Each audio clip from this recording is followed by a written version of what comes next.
Hey, what's going on, everybody? It's Thurston O'Neill here. Thank you guys for joining the Living Out Loud Radio TV show. It's Brothers Like Us coming to you once again. Yeah, Nicole, I saw that. I saw it streaming live. So I really don't know how many people we're going to get to check in on us today, but I was actually watching it myself. I have it on my screen over here.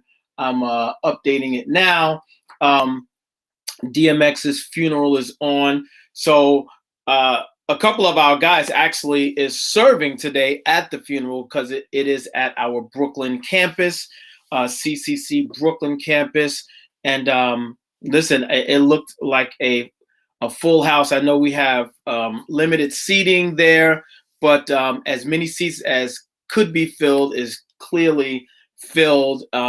Looks like a vibrant celebration of life for DMX. So it's just a wonderful celebration of his life. And I also heard about what was going on the last couple of days. I actually had a friend that came and volunteered with me yesterday for a drug take back event, but she was also going out with her husband to be a part of the bike ride as they drove from Yonkers, I believe it was, into Brooklyn. So yeah, listen, it really is a great celebration of his life. I saw the portion where his children were speaking. That was powerful. Yeah, it's the Honorable Louis Farrakhan spoke. Of course, our pastor, Dr. A.R. Bernard, spoke.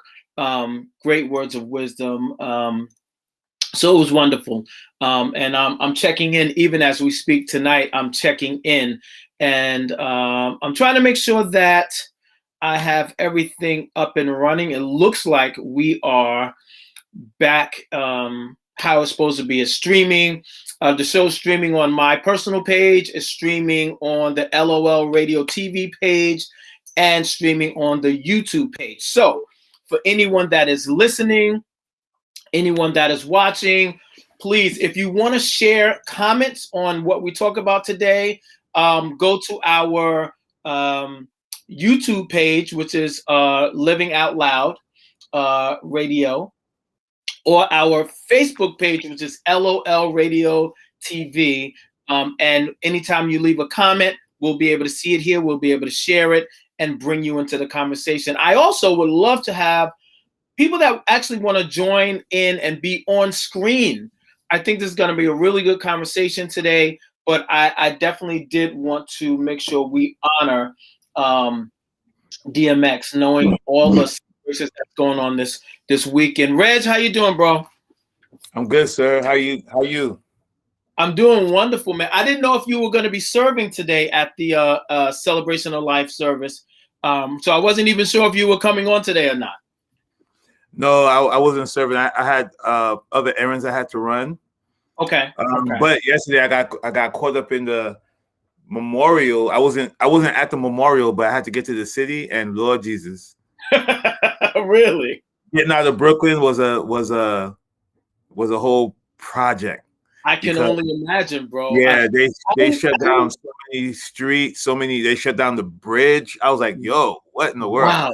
Yeah, so it was, he shut down Brooklyn. Yeah, listen, I didn't even see video, but everyone that I hear talking about it said it was an incredible display of support and love for DMX, man.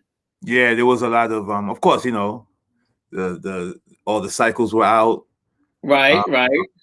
Yeah, somebody sent me a video, and I think it was just like almost 10 minutes of just motorcycles driving by. Wow. With the casket on top of a big, like a Tonka truck. Oh, really? Yeah, it was dope. It was, it's a nice send off for a man who was like maybe one of the most honest in the business. For real, man. With his life, with his gift. Yeah. With his struggles. Right. You know what I'm saying? So yeah. And on top of, I mean, it's just been a crazy month. It really has, man. Even this last week it's been a lot. So people that watch us on a regular basis, they know that we, we text each other. We got a text stream between the brothers that's on the show, and we talk about these things as they're happening, how we're processing everything that's happening. I got to tell you, Reg, it was a rough week for me, man. Trying to go about my business and do what I got to do for my 9 to 5 and counseling and all of that. And really having to be intentional about taking care of myself, how I'm processing things. We got all these things happening. Yes, we got verdicts coming in, but then you got another incident, another 2 or 3 incidents. So as soon as we almost, and I hesitate to say, get a time to breathe, we're holding our breath again right away, and it's difficult. And I'll tell you, I was kind of tense before the verdicts came out. I don't know how you process it, or if you fully process it yet, but as Black men, man, and I know, we'll get into this. I know even the way Erica processes it. Thinking about every time I leave the house, like, making sure everything is right on the car, so there's no reasons for petty stops. Making sure that I'm being responsible, not using the phone while I'm driving. All of those little things, man. It really does impact the way that we interact. Do you feel that Mo has the same sort of feelings, like when you're leaving the house and stuff like that? Yeah, we look out for each other. You know what I'm saying? So the day of the verdict, it was tense for everybody. Right. I kept it on the news from the morning until when they were reporting that they were about to, they had the verdict was in. Right. And Mo was out, so I kept calling her, told her she needed to be home. Right. Together. Yeah. So she got home, and we didn't know it was going to be so emotional. We were all. I believe every one of us who was, who was engaged in this, watching it. We probably didn't even know we were holding our breath until we exhaled.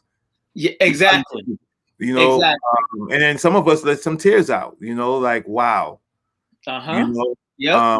Because it needed to be what it was.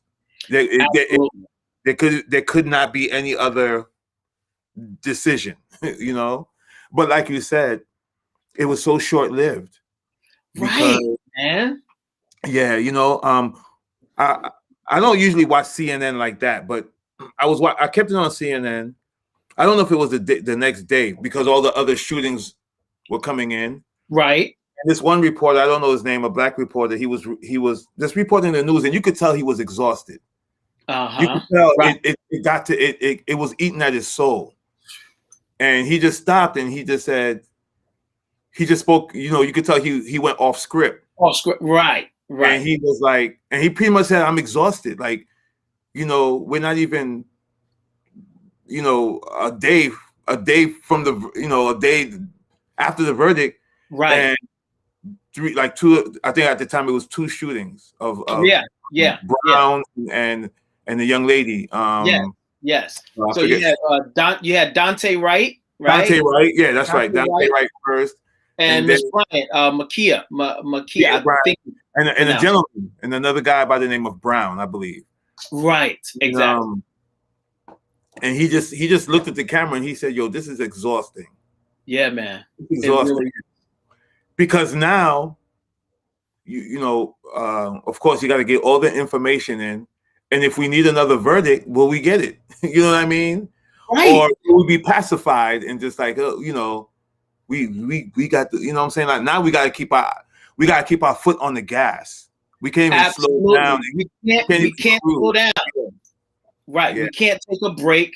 We don't get a rest because it's on to the next one. And something that you said earlier, like, it had to be what it was, right?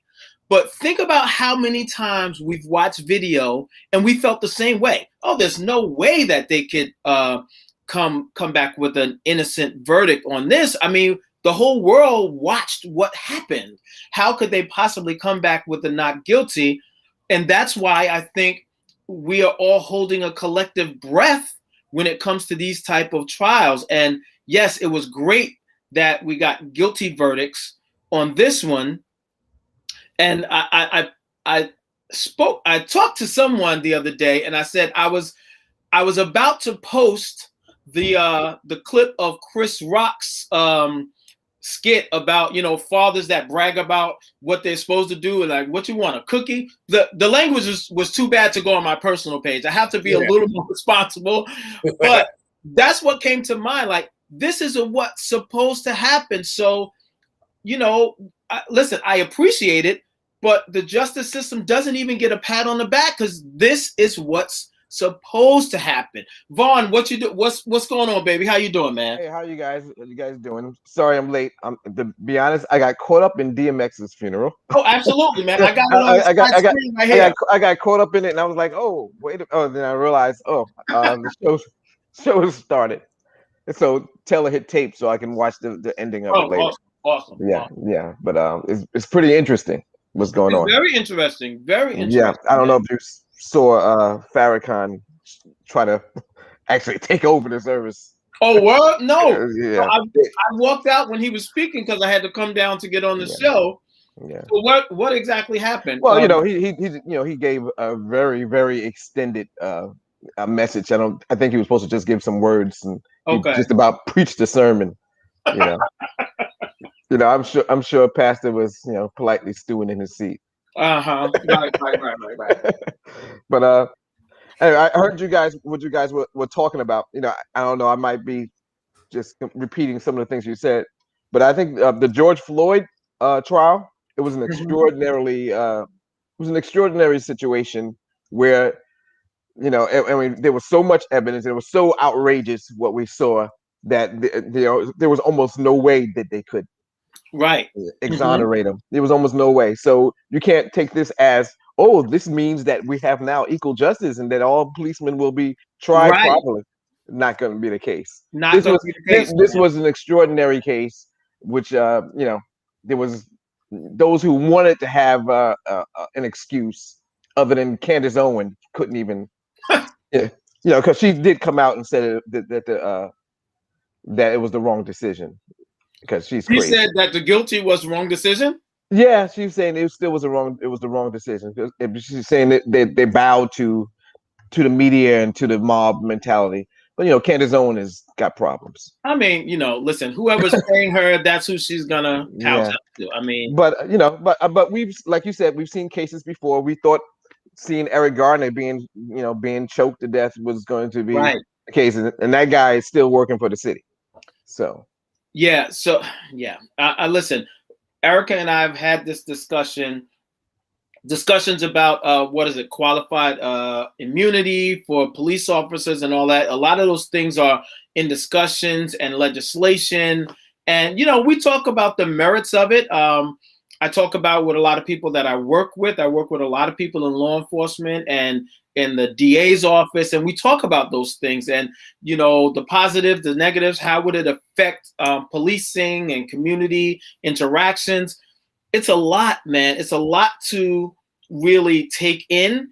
And that's why the end of the title, I was talking about Randy, I see you on screen and then I see you calling me. Hold on, let me see.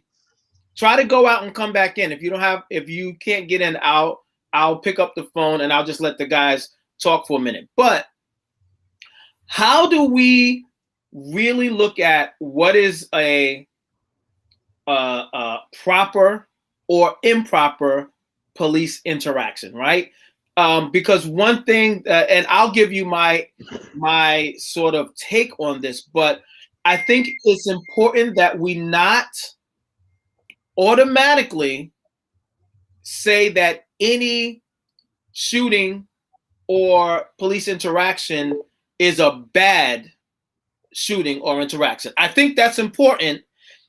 Go ahead, Vaughn. It's very important. As a matter of fact, in some circles, I was unpopular this past week. We're talking about the Makia situation. Yes, right. I've been a part of a few discussions where people wanted to get rid of me. Right. Because in my opinion, and I even had a discussion with Taylor, who's my daughter, Taylor, who's emotional, and and she's just now discovering social justice, and she's worked up about a lot of things. But every situation is different, and and the way I had this discussion even with some adults, the way I see what happened in that situation, I have to say that I believe that the officer was he acted properly. So he had 2 seconds to make a decision. And the decision, and you see someone who's literally about to take someone's life, right? And he had 2 seconds to make a decision, and that decision probably saved the young lady in pink's life, because she was about to be stabbed, and he had to, and when I see the whole tape of what he was wearing, of his camera, it was about 10 seconds. So within that 10 seconds, he stopped the car, walked up to the scene, and he saw what was coming at him, and it happened so quickly. He made a couple of attempts at telling her to stop, but he had to make a quick decision. Now, I hear a lot of people saying he should have. I heard somebody say he should have tried to tackle him. No, first person was like, he should have tried to tackle her. I think that was unreasonable. It happened too quickly. He wouldn't have had time. The other people said he should have tased her. Why he pulled out his gun? And they said it should be the first option. But what I say is that a taser is the first option when you have time for a second option if the first option doesn't work. And I don't believe, seeing it, he had time. He had to make a quick, rash decision, and I think it was the proper one in this instance. So, I love that. I love that take also, Vaughn. A taser is the first option when there's time for a second option. Before we dive so far in, Randy, what's going on, man? I've missed you, brother. I missed you, man. I haven't seen you in a while. I called you last week just to check in, but I have missed you, bro. How you doing, man? I'm doing well, man. I'm glad to see you guys and see everybody's doing well, stuff like that, and see that your guys keep on keeping on. Yeah, man. That guy was down in New Orleans. I was a little jealous, but I was away also. But it's okay. I mean, everybody just can't. Everybody don't have it like that when they just decide to pick up the family and go to New Orleans. I don't have it like that. I don't know about Reggie. I don't know about that. But I don't have it like that. I got it like that. It's called Zoom. Well, I have to give credit. We have to give credit to our wives. Absolutely. Who discovered the really, really cheap fares that was offered. That's right. And jumped on it, and they planned it and plotted it out. Erica locked down the location for us to stay for the lodging. So we have to offer our wives all the things. We're always going to give back. If it's a brilliant idea, we know where it came from. but I do have to give blame to the O'Neills, because I normally don't eat anything like I ate last weekend. Listen, man, that's what we do. That's what we do, bro. When we travel, we eat it. We ate so much that when we came home, Erica and I both started a juice fast, man. So we went out, we bought a bunch of fruit and everything. I had to go into the attic, get our old juicer, wash it off, and get it ready, because we juiced all week long. So our first 2 meals was all juice, and then we did a whole 30 meal at the end of the day. But yeah, we had to do it, man. We ate so much, Vaughn, and it was great to hang with the family, man. It was. We had a great time. But you juice. I just didn't eat for like a day and a half. I was like, I just can't even look at food. And Randy, I'm gonna put you on blast for a minute. If anybody on this show has the ability to up and go wherever they want to go, it's you, brother. You put in your time. You about to be retired. And I know I know Rachelle got y'all set so where you can do what you need to do, bro. So, but I'm glad to see you. And one last thing, I don't care if you listen to hip hop or not, man. If you hear we talking about DMX, I still want to see you on the show because I want your input as we talk. I don't care if you don't listen to hip hop. We still want your perspective, brother. So I'm glad to see you, Randy. I'm glad. I'm learning a lot about him. My daughter is trying to keep me up to date and all this kind of stuff. I was looking at the funeral and understanding that he was a man of prayer and stuff like that. And so, I was not really into that whole hip hop thing. I was too busy being saved, Yeah, youth choir practice. I was too busy saving, going into conventions and revivals and all that kind of stuff. I had time to listen to that stuff. As far as I was concerned, that was the devil's music. That's devil music, man. Man was running back and forth to church. And that's how you doing, bro? You're on mute. You're on mute.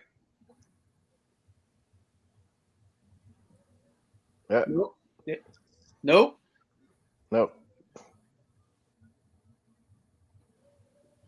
Log out and log back in. Yeah, log out, log back in. We're here. So Randy, how you feeling, bro? How you doing, man? I'm doing well, man. Thank God, I'm doing well. I'm doing good. So you came to mind this week. You always come to mind for me when certain things happen in our culture, and I really am trying to come over to your side, Randy, but these things still bother me, dude. They bother me, man.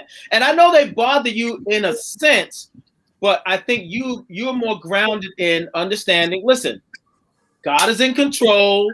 He is working and he's in all these things that's going on, and he's able to keep us and sustain us.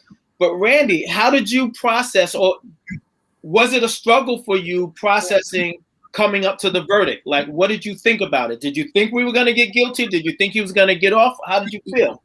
I think that honestly that we would have got guilty. Okay. I just believe that we're going to get guilty. I mean, if they would have went any other way, there would have been a problem. Right. I mean, the whole world was watching this thing. Right. It was not just people. It was the world that was watching this thing. And so I believe, look, I tell you the truth. I think that they should have dismissed, that they should have went out to liberate and came right back in. That's how I felt. Me too. Right. It didn't even have to be a day and a half. I think they did a day and a half just to do it, but they could have did it all in one day.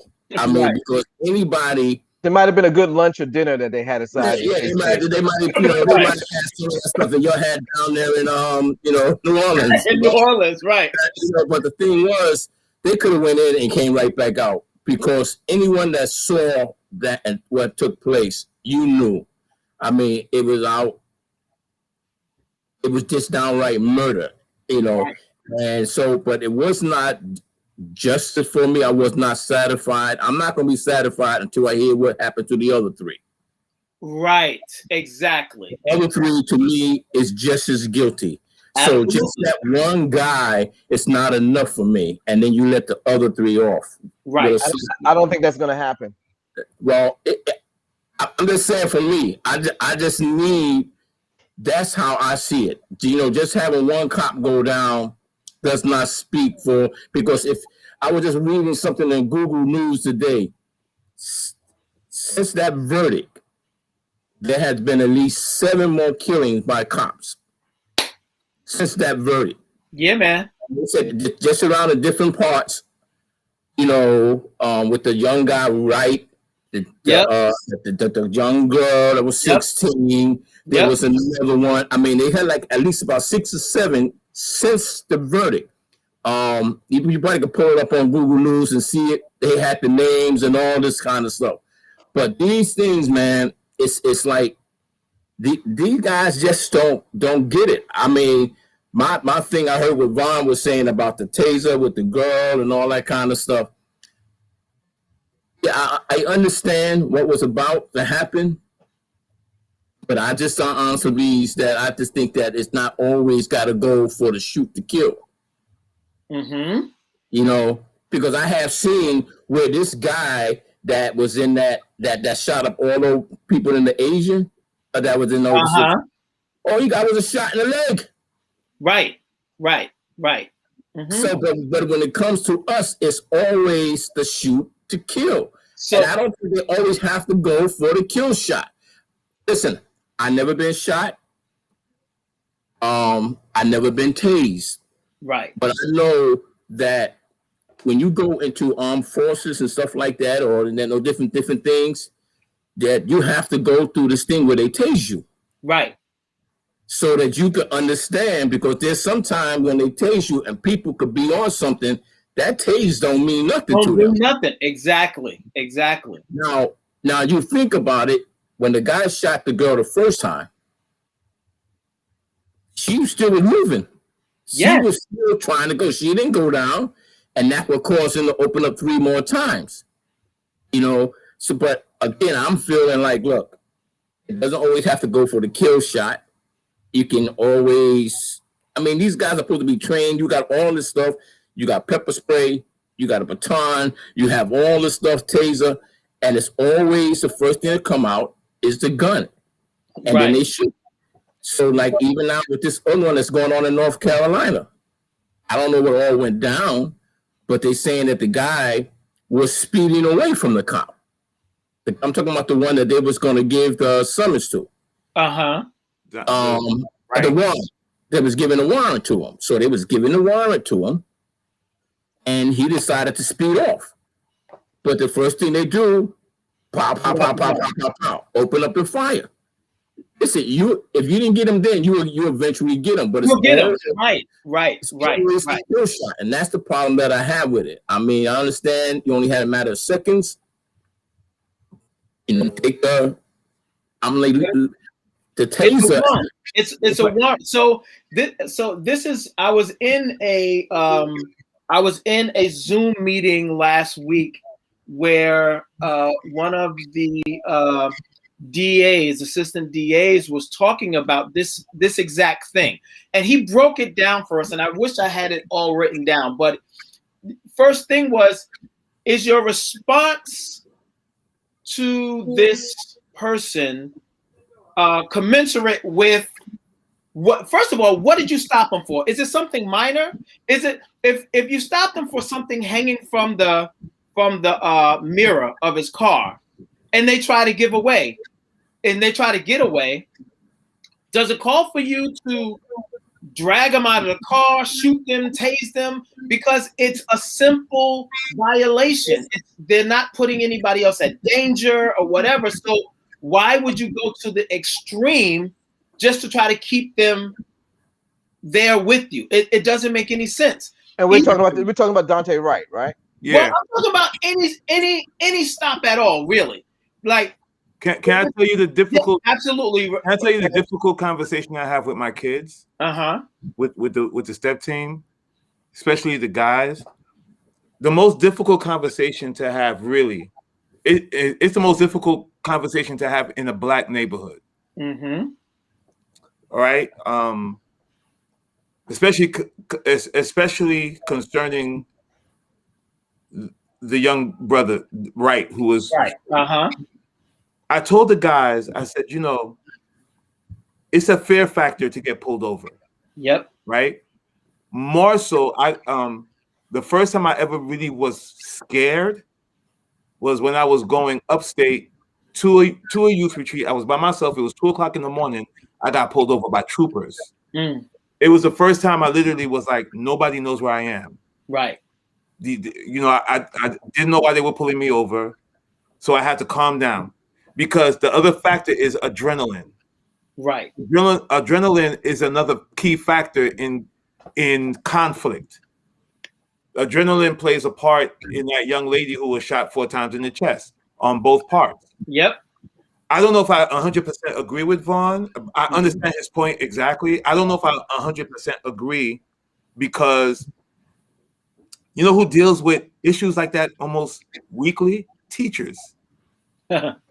They deal with very violent students who pull out. I had a weapon pulled out on me at one time in an after-school program. It was fake, but I didn't know it was fake. Okay. Young man wanted to scare me. I ended up ministering to him. But you understand, like this is a norm in the Black neighborhood, sadly, where young people get so angry. But adrenaline does play a part. Like when you have two opposing forces, and like even when they get shot, adrenaline is still the predominant force. Yes. And then shock sets in, you know. But I tell the young men on the team, in any case, do what the officers ask you to do. Because I told them, I said, here's the difficult thing. The minute you turn your back away to the police officer and you go into your vehicle, they have no choice but to assume you're going for a weapon. So I said, you know, whatever the reason they may have pulled you over, be calm. Even if for a warrant, even if you stole the car, you know what I'm saying? I mean, if you have a dead body in the trunk, you know what I'm saying? I mean, but if it's just like for a warrant, there's no reason for you to go drive off. So I told them that's the difficult part. That's a difficult conversation we have to have with our own people. Right. Now, the reason why it's a difficult conversation is because you'll get people who have done the right thing and still lost their lives. Exactly. Their hands on the board. And I understand that, but it doesn't mean that we abandon those opportunities to win based on us doing the right thing. Right. Rather to lose doing the wrong thing. Right. You know what I'm saying? So that's the difficult conversation for me. And you know the unfortunate thing with that, Reg, you say win or lose, and for us, it really is about live or die. Yeah. You know Definitely. You know what I mean? But that's why I'm saying adrenaline plays a factor, because I've gotten angry. The minute you hear a siren, there's a rage that builds up in any one of us, because we think we're gonna get pulled over, right? Especially if it's just you on the road. I remember hearing a siren go up behind me. I pulled over and I'm thinking, what did I do? What did I do? And they're just going past me. Right. You know, I don't know if, and please forgive me, I don't know if white people ever go through that, where they hear a siren and they get nervous and they're like, oh my God, you know what I'm saying? Right. So we go through that. It builds up an angst in us, and the adrenaline is already high. Right. And so we have to kind of, so if it is us getting pulled over, then we have to kind of like find our manners, find our, you know, take the right position, like you said, just to make it home. Just to make it home. And I'm gonna get the ticket. Let me get the ticket. You know what I'm saying? The unfortunate thing is this, man, and I'll tell you, me personally, I don't necessarily get super nervous if I'm pulled over. I think that's because I've never had a really bad interaction with a police officer when I've been pulled over. And I'm not even so thoughtful about, okay, 10 and 2, you know, respond the right way, whatever. I'm really calm, you know, hello, officer, usually license, registration. Okay, boom, boom, boom. Even in my younger days, even when I didn't have a proper registration, or I knew what I was getting a ticket for, I kept calm or whatever. This is the problem that we face now with everything that's being shown, videos, killings, and all of this constantly. Our children have this feeling of when you stop by the police, it's almost automatic that something bad is going to happen. They're growing up with this trauma inside their body about police officer and police and black and brown people interactions. That's something that we are carrying with us, and it's almost like generational. It's like going from one generation to the next. I don't want my wife to have this angst about me leaving the house, or my daughter's wondering about, is daddy going to make it home, because of some nonsense. So let me do this. Ernesto, can we hear you now? Nope. Ernesto, get a pen and a paper. You know sign language? Get a pad and start writing stuff. Use that old technology. All right, we got the troublemaker back to this week, man. I love when you see his face.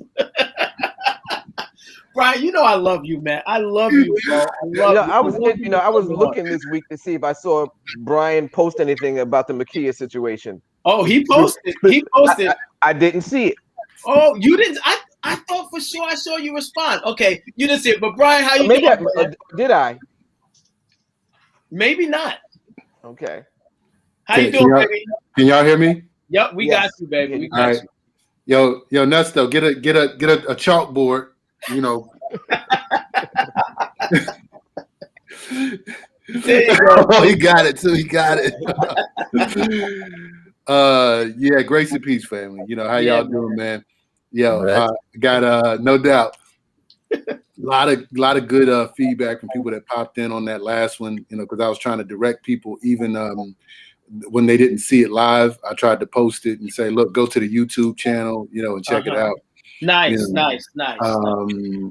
But yeah, on the Makia Bryant situation, I posted, you know, immediately, bro.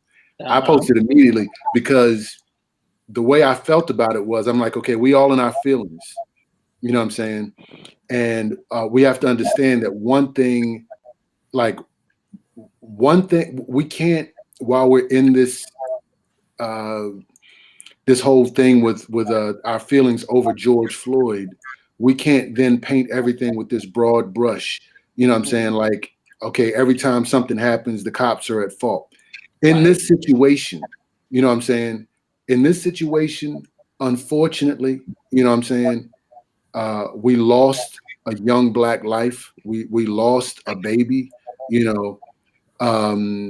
But what I said, you know, to paraphrase, you know, even what my post said, parents have to parent, you know what I'm saying? Mm-hmm. There was, as details had started to, you know, come out a little bit and trickle out. Yes, these people came over. These girls came over, or women. I don't know if they were girls or women. I think they were women, older women, yeah. And they came over trying to jump this girl or whatever. But then not only did Makia have a knife and was trying to stab him, the father also was involved in trying to, you know, carry on that type of, you know, behavior around his daughter. So instead of coming out and trying to protect her and like get her in the house, try to shield her, look, we're gonna call the cops, whatever, he's out there, you know, being a part of the foolishness, you know what I'm saying, in the monkey business, you know, as well. And you know, the cops come up, and when you're talking about use of deadly force, and I hate it, you know, that I have to be so by the book in black and white, but the use of deadly force is exactly defined as what he did in that situation. Protect your life, the life of another, or sensitive property. And he saw this girl with a knife lunging at another girl. You heard I didn't see the video. I think I saw the video once, but I heard the audio alone before I saw the video. And he came out of the vehicle. He was calm as soon as he stepped out, and then it escalated quickly. And he was like, get down, get down, get down, put that down, or something like that. He was yelling at her, you know, to comply. And right when you watch the video, right as she starts going in with the knife and doing like that, he shot her. Bam, bam, bam, bam, bam. Now, I don't agree necessarily he had to do it 4 times, but use of deadly force is to neutralize the situation. And neutralize is defined as situation was neutralized. He didn't know what her age was. Right. He didn't know anything other than I have to do this to mitigate. To stop her from. So this is the thing. The term that I heard from law enforcement side was they are trained. So a lot of people say different things. Why not use the taser? Why not grab her? Why not shoot it out of her hand or whatever? You know, the hand is a small part of the body that's moving. This ain't the old West. You know, shoot it out of her hand. They think they're all sharpshooters. But Brian, you're someone that's trained with weaponry. What do you think about the argument of people say they should have shot her in the leg or the arm? That's not what they're taught. Police officers are not taught to maim. They're taught to neutralize. Neutralize at center mass. You shoot the middle of the target. That way, if there's any kickback, it kicks up. You know what I'm saying? So neutralizing is going to be somewhere from the midpoint, the abdomen, shoulders, neck, head. The situation will be neutralized. If you aim center mass and you kick up, you're going to hit somewhere from the waist up. That's neutralized. You know what I'm saying? You shoot somebody in the leg, they still can use their arms. You try to tase, a taser is not 100% effective. Not saying that, like, you have to understand when you deploy a taser, I was explaining this to my sons. When you deploy a taser, the taser has prongs, whether it's a 2-prong, 3-prong, 4-prong. Those prongs are deployed, and depending on how they are in the air, they can go different places. That's why when a police officer or someone who's certified to use a taser, when they deploy, they have to say taser, taser, taser, because they're letting everybody know to get out of the way. Get out of the way. If there's an officer who's on a suspect, then what that warns them is get out of the way, because if that taser hits and then they hit that charger, everything that's on that body is going to be electrified. Right. Everything. Right. If you got 3 people on that person that gets tased and they hit that charger, everybody is tased. You know what I'm saying? Wow. So that's why that happens. And so a taser is not 100% effective. It has to be at least 2 prongs that hit. That's why they deploy 2 or 3 or 4 prongs, because at least 2 have to hit for the charge to go, one to the other. Okay. If those prongs don't go in, then what happens? That girl still gets stabbed, and we don't know if when she lunged, if she would have hit her. We don't know if she would have hit a major artery. The police officer isn't trained to go in and MMA, try to wrestle it away from her or whatever. That's why when people are like, oh, this dude had a knife and, he got away. The bad thing is, there's so many situations where we see somebody with a knife and he's swinging the knife. He's not harming anybody. You know what I'm saying? He's just swinging the knife. We can go in all different directions with that. But the bottom line is, these people were in close contact. The girl with the knife, the teenager, was within feet of the woman, and the woman was pinned up against the car. Right. She had nowhere to go. Right. So as this girl is, the picture that you see, the still picture, she has a really low center of gravity. She has the knife, and she was going in. Yeah. So dude said, put it down. So I'm gonna sort of play both sides of this, because I agree that this was a proper shooting. I know that police officers are trained to shoot center mass, and the terminology that I was taught is that they're not trained to shoot to kill, they're trained to shoot to stop, right?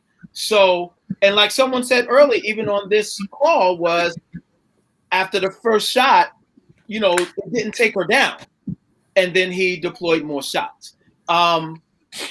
So I do agree. Now, this is where I believe I will block. To interject real quick on that, Sure, I don't think that there was enough time between the shots. That's why I said I don't, because when he shot the first time, there wasn't enough time to see if the shot was going to take her down. It was like boom. It was like a cadence, like boom, boom, boom, boom, like one right after the other. So, and this is the thing for me. So, and I post about this a lot. I purposefully do not go from video to video to video. I can't do it, man. It's too much for me. So I only watch these videos if I have to, if I need to be more informed, if I want to be able to say what I saw. But if I don't have to watch it, I will not watch it, man. It's too much. It happens all the time. And I can't just have that in my head over and over and over. But so this is the issue that I think the Black community has. Because we see other videos with people that don't look like us that may be brandishing a weapon or brandishing a knife, and they're not killed. That somehow they're taken into custody. And I think that's where we have a lot of problems. Yes, I believe this was a good shoot, but there may have been other incidents where people that don't look like us may have been doing something very similar. Like now, when I watched the video and it's paused with her, like you said, low center of gravity, hand is back, ready to stab. Now, it's difficult to say that, you know, he acted improperly. For me, he wasn't close enough to grab. He wasn't, you know, the thought about, do I tase or do I shoot? You know, that other woman could have been dead. And then her family could have a suit against the police department as well. But that's where I think the difficulty comes, is we've seen other people that don't look like us basically, for lack of a better term, get the benefit of the doubt and get taken into custody and not killed. You know? Any thoughts, guys? There's no argument there. There's no argument there. Like you said, I mean, there's always seems to be a way, somehow or another. First of all, the incident is never on camera when when the police get these other guys. Right. For whatever reason, it's never on camera, and they always seem to, after they shot 25 people, they turn themselves over, and and then they stand trial. I don't know how that happens, and I don't know where the camera goes when this happens. Right. So, I mean, they get Burger King and stuff. Yes. Also, the thing that always troubled me, and I can't say I will be sorry for saying this, but I always think that what would they do if the person was white? Absolutely, Randy. Yes. And that's the thing that always bothers me. I understand the situations and stuff like that, but too many times I have to think, and I have talked to people, and I'm saying, how would he have reacted if they was white? Would he still would have reacted the same way? So Randy, they don't. So Randy, we are well to have a problem as a community, as a culture, about the Black lives that are lost and senselessly. We only comprise of about less than 15% of the total population. So when you look at the numbers compared to how much of the population we actually are, it's ridiculous. Right. But the problem is the police are killing everybody. They are killing a lot of white people too. We just don't see it because it's not good for news. You know what I'm saying? So we as a culture, as a people, this is something that's really sensitive to us. You know what I'm saying? And rightly so. But they're killing a lot of white people too. The police need better training. You have to go to college for 4 years minimum to even sniff being a teacher, to teach people's kids. You have to go to police training depending on the city that you live in. It could be as little as 1 month. Right. The city that I live in, where I was on the selection board for the police department, if I had made it, I made it all the way to the end, but then they chose someone else at the end. But if they had chosen me, I would have immediately started as a police officer, and then I would have had subsequent training that would have lasted, I believe it was like 6 weeks. And it wasn't like New York City where literally you're going to boot camp, Right. It was, and I said, why is the training so lax? And they said, well, because we have special accommodations because blah, blah, blah. And I'm sitting here thinking like, yeah, but you got M203s, you got M16s, you got, You're putting a gun in this person's hand. You got Glocks, and you like, this is where the issue is. You know what I'm saying? You're being trained to deal with a certain. They're training people to listen and to act based on what they've heard. They have a few people that are up at the top that have information, but they want you to be able to. They want me to be able to say, Randy, go in here and neutralize the situation, and you to act. They don't want Randy to then think about it, because as I said, even on the last call, when I told them on the panel, we need to find better ways to de-escalate instead of going in, because one of the things they asked me was, are you prepared to kill somebody? And I gave them yes, but, and then told them what the buts were and said, we have to learn to de-escalate. And they didn't like it. They didn't want to hear the but. They didn't want to hear the de-escalation. No. They don't want you to think. They want you to act. So So B, let me give you some pushback on your first point. Not that your point is wrong. You're right. They're killing white people as well. The problem is, like we said, we're a small portion of the community, and the rate at which we are killed, the rate at which we are pulled over, the rate at which we are incarcerated for the same type of, and we're not even talking about murders. I mean, just the court system, the justice system overall, Black and brown people are overly policed, overly charged, overly sentenced. You know, it's no doubt about that. We don't need to do more research about that. So the dangerous thing about your point about they're killing white people too is, you know, white people will hold on to that and say, well, no, they're killing us also. But the problem is, it would be different if they were killing us in proportion to our percentage of the population. Then we would have anything to say. The issue, like I said, the point that I was making was police need better training. Absolutely, no doubt. And we need more people of color in those positions. Right. Any city that you go to, the police force is predominantly white. Everywhere you go. Even in urban cities. So I mean, like, if you're policed by these people who aren't well trained, no matter what color they are, you know what I'm saying? If it was a bunch of Mexicans, you know, that were on the police department, they're still poorly trained and they're going to be handling situations improperly, you know what I'm saying? And shooting people needlessly. So what I'm saying is, yeah, the white cops are killing us, but the white cops are the only ones getting the job. We have to go further to the top. It needs to start in local government, you know what I'm saying? And I've talked about this before, aldermen, mayors, governors, it needs to be at that level where we are, okay, well, the commissioner is Black, the police chief is Black, the captain is Black or something, and then the hiring practices. The HR director, whenever I was going for my position and I told them that I had an issue, I said, look, there's no Black people on the police department. Right. I can at least be an ambassador for the community, because in this town of 10,000 people, we have 200 Black people. There should at least be some representation. Right. They weren't really trying to hear that. No. You know, and that's the case whether we're talking about in Minneapolis, whether we're talking about in LA, no matter where we're talking about, we need more Black people willing to be teachers, because that was a study that was done that said when Black men are teachers, the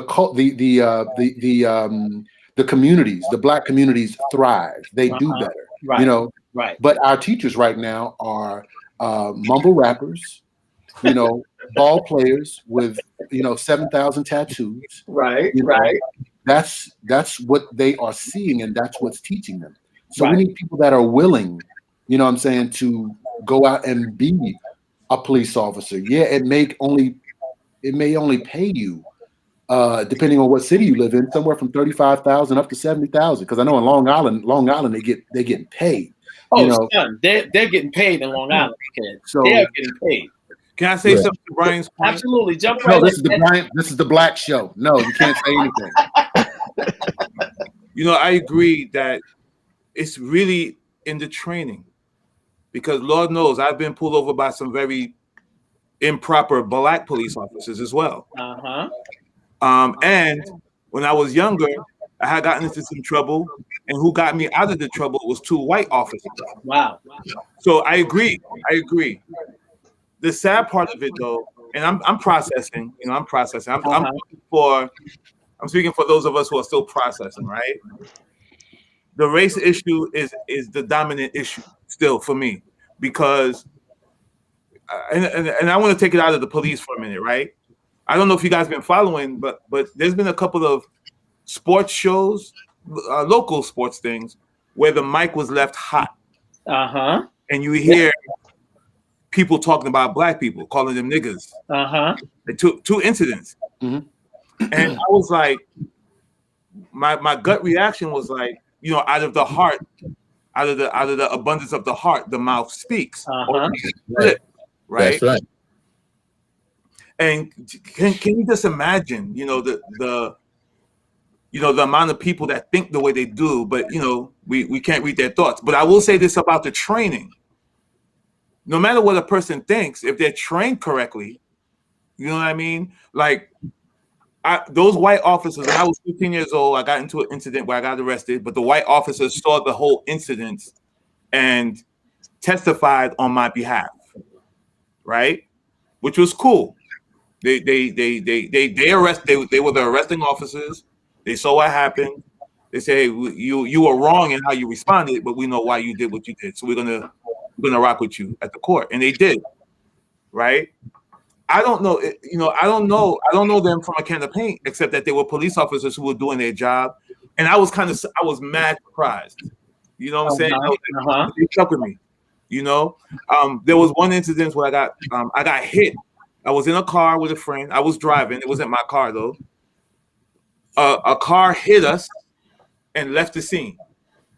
We called the police. 2 black officers came and was interrogating us. And I was like, wow. And we called you and let you know somebody hit us.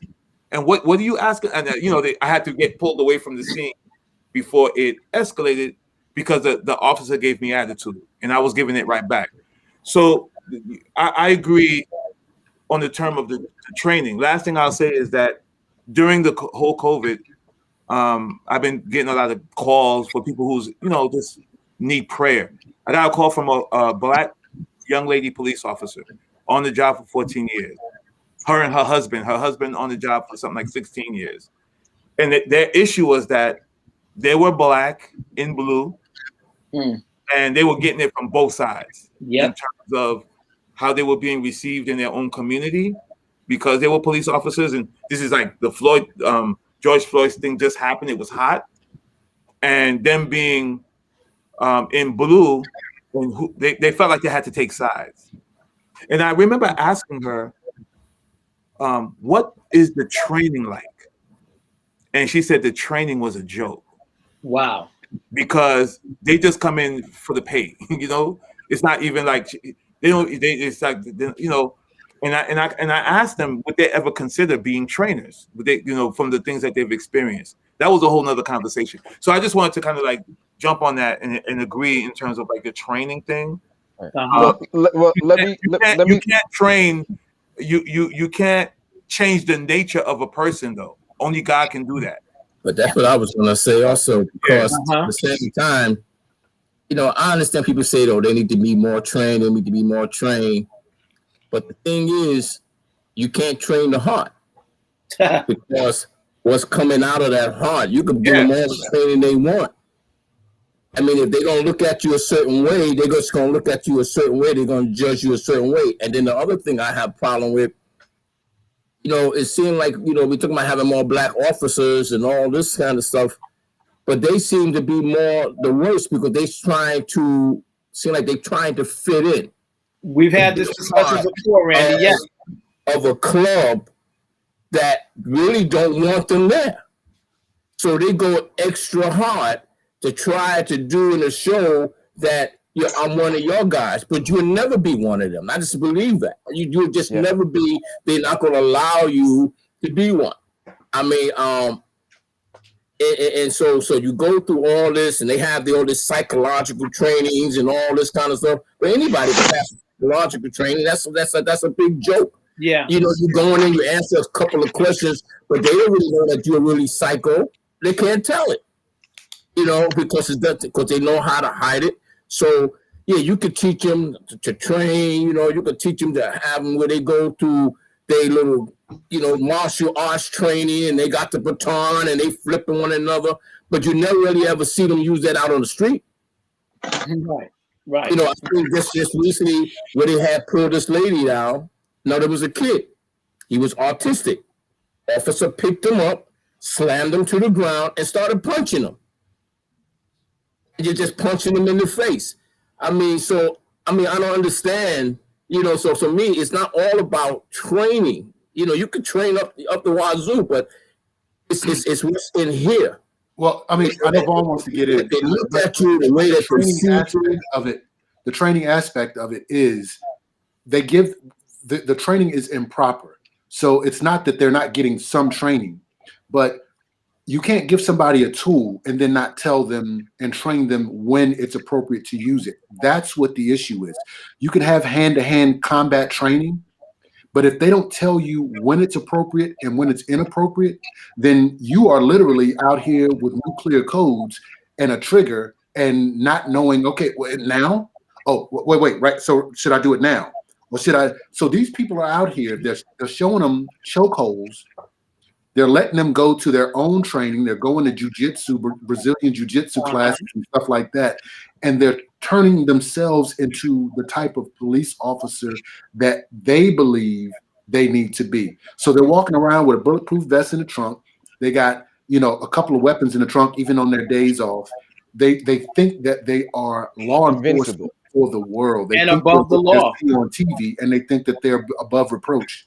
Right. So these people are going out there, and that's why you see them even on their days off yelling at people like, "Oh, you don't know who I am? You don't know who I will blow your face off," and all this other kind of stuff, because nobody is telling them, bro, your job, your charge is to protect and serve. You are a peace officer that works for these people. If that's something that is reiterated to them, and then there's an accountability factor, which I'm sure we'll discuss later, which is for every wrongful death, your pension or the possibility of your pension receives a tax, and or you lose it altogether. Yes, Brian. They'll start looking at it totally different. But my brother Vaughn, my twin, was trying to get in. Brian, you taking us right where I want to go. No, but you were making good points. But real quick, a couple of points that Brian made, I wanted to speak on. First of all, what you said about the need for Black male educators. I want to take this moment to thank two of the brothers on this panel right now for pursuing that cause for us, both Ernesto and Reggie, who dedicated their lives to educating our youth. I appreciate you guys, and that should be recognized. But you were talking about the training. You recognize that the officer who shot Dante Wright was the person in charge of training. Absolutely. Yes. He was the person in charge of training, and yet, like you're saying, she's colored. Her decisions were colored by her heart. The fact that she pulled out a weapon, and even if the fact that she even would pull out a taser. Right. She thought she pulled out a taser. It wasn't a circumstance where a taser needed to be It wasn't necessary. Right. It wasn't a violent situation, and they had all his information. If that boy would have gotten in the car and pulled off, they could have walked right to his house. Oh, wait. That I saw that video. That was a violent situation. Because I don't think so, Brian. No. Listen, remember, they had him. I don't think that it should have gotten to the point where they were trying to cuff him. I don't think that it should have gotten that far. But once we get to that point where they're trying to put the cuffs on you and you pull away and then run away to your car, they do have a right at that point to pull out the taser. I totally agree with her having 19 years of training experience or whatever. 26 years as an officer. She should have been better trained. And I would like, I don't know whether, because there was some confusion as to whether she had the taser here, opposite side, or same side. There should be uniformity. The taser should always be here or opposite side. It should never be same side. They said it was on the opposite side. And let me say this real quick. That's why I had the difficult conversation with my kids. Because of the fact that he turned away and went into his car. They don't know if he was going to drive off or get a gun or whatever. And that's why I had the difficult. That's why I said this is where the conversation becomes really difficult. Because though he shouldn't be dead, you know what I mean? Right. I told my kids, if all you have is a warrant, don't fight the police. If they're gonna put cuffs on you, go, because you're gonna get home. You know what I'm saying? And so on the opposite side of that, Reg, is if you're only stopping him for a warrant, don't shoot him. Right? That's the opposite side. So yes, we have to tell our young people that, but police need to be told also. It kills me that I can't pull up the exact terminology that he used, but his rationale for what the police are trained to do is, what is the severity of this call? Like, what will you call for? For George Floyd, they will call for a counterfeit bill. Possibly. Right? Possibly. And this man lost his life. For this, it was a warrant. Okay, yes, they're trying to put him in, and I can understand. I'm with you, Vaughn. I don't even think a taser was necessary. Not initially. Not initially. Not initially, but she had it out the entire time. So it was right. Like, thinking that she had a taser out, but had a gun out the entire time. It was, it wasn't necessary at that point. So she thinks she has a taser, and that's why she's pulling the trigger on the taser, because she had it out. I think with you making that point right there, Vaughn, I think that's where the issue was, she had a gun out for a warrant, whatever the details of the warrant was, she had a gun out. And I've seen that way too many times when a police approaches the car, depending on what it is, they are already taught whenever they approach the vehicle to have their hand resting. That's procedure. One officer, two officers, it's procedure to have your hand resting.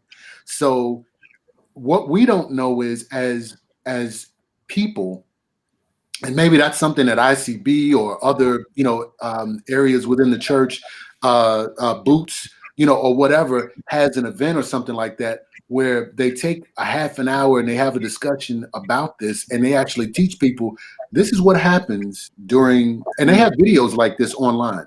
And we officers have actually, this is what happens during a traffic stop. That way people aren't surprised, because I'm seeing way too many of our people now. I saw one 2 or 3 days ago, and if I had to bet, I'd say Vaughn saw this one too, where these kids are playing basketball, and a cop rolls up, or a couple of cops roll up. And there was a group of black guys playing basketball. And they're in this township, very small town, and they're playing basketball. And the cops asked them, "Do you live here?" And they were like, "No." And he said, "Well, I'm sorry, you have to leave. These aren't public courts." Basically told them the city ordinance states that if you are not a resident or a guest of a current resident, you can't use any of the amenities. Well, guess what? I can vibe with that, because it's the same thing in my township. You know what I'm saying? If they see 20 black dudes out there, this is a white town. They're going to be like, they don't pay taxes here, or can you at least go check? So this was that situation. As the cops approached, one of the black dudes pulls out his phone and starts saying, watch this, watch this, watch this. So now we're out here antagonizing people that have a job to do. And once again, we can't paint this organization with one broad stroke. These guys, a lot of them probably aren't very experienced, and some of them could be racist. 9 times out of 10, somebody that's approaching you with that gun, if there's 2 or 3 people approaching you, one of them's racist, at least one of them. Why tempt fate? Why poke the bear? Get your stuff. And as Reggie said, having that very, difficult conversation with his children, get home. You know what I'm saying? You want to come out here, because we all been there. There's no nets on the rims at our park. You know what I'm saying? We want to, they got fresh rims over here. The rims ain't bent. The rims are up. They got freshies on there. Nobody over there can slam, so that's why. Nobody can slam, so that's why their rims stay straight. Look, I know out of all of us, I'm the tallest one. You know what I'm saying? And my wheels is on the wall. But we need to teach the kids, like, listen, it's not your place to challenge this authority. If they tell you to do X, Y, and Z, you need to comply. We're not somebody like us, where we have more information than most. I'm still afraid, but I'm not going to sit there with 5 police officers approaching me in the current situation and climate that we're in. I'm just going to be like, okay, would you mind if I get your badge number and your name? And then I'll go make a complaint the next day, to City Hall or to the department, because these dudes is out there. Somebody's got their hand on a gun, And all they got to say is that you turned too fast or something, you know, and that you made them nervous and, you know, something. And the unfortunate thing, Brian, is can I say even something? in that, yeah, absolutely. You can know hear what? I'm me. going to throw the floor to you because you haven't been able to say anything all day. Go ahead, Ernesto. Go ahead, man. So I've been in situations, especially when I worked in East Harlem. I've had to come out of the community center a few times and intervene and step in because our young men was getting a little uptight with the cops. And I remember several times talking to the cops. In fact, one time it got so bad that I literally, you know, like one cop was getting ready to arrest one of our kids. He was 17 at the time. And while they were doing that, I'm talking to the cop, and the cop looks like, I'm like, yo, that's one of my kids. You know, we're working with him, so on and so forth and stuff like that. Meanwhile, like, and this is like on top of the step, this is in Taft Houses over in East Harlem.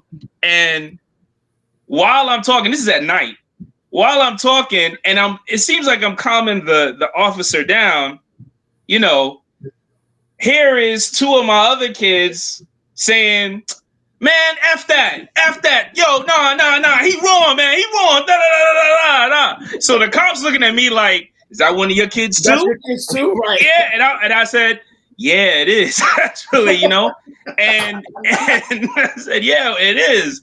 And I said, so I turned to the kid, I'm like, excuse me, but can I handle this? Can I handle this? Do you, mister? Do you? All right, thank you. All right, now we go to the cop, blah, blah, blah. The cop was really nice because I know my boy was guilty. I know he was wrong because I know what he do. Uh-huh.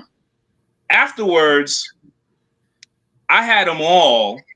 We have they all. So I get them all back into the community center.